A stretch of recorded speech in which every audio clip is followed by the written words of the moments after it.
Today I'm taking a look at the VEVOR Rattan cabinets. So we have got a bunch of boards in here. This is going to be a two-piece cabinet set. And I have to say this was actually quite a heavy box as well. So you can see the type of material that you're looking at, and it also appears that this is labeled, so that's going to make it easier to put together. And we do have instructions. Okay, so we got some hardware. We got a whole bunch of hinges. We got some slides, and we got our hardware. So this is nice. This is going to be our front door. We can kind of see that texture that we got on there. That is not going to be fully see-through, so this is just a texture they put on there for decoration. That is very nice looking.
Okay, there's the first one. There's quite a lot of little parts that you got to put together to get this thing done, but I think it's worth it. It actually looks really good. I was not expecting these soft close drawers.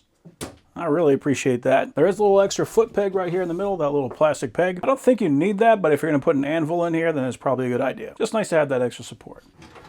But yeah, that is a pretty good looking cabinet. So that's the first one. Now we just got to do the second one. And there is both cabinets together. So yeah, those are some very nice cabinets.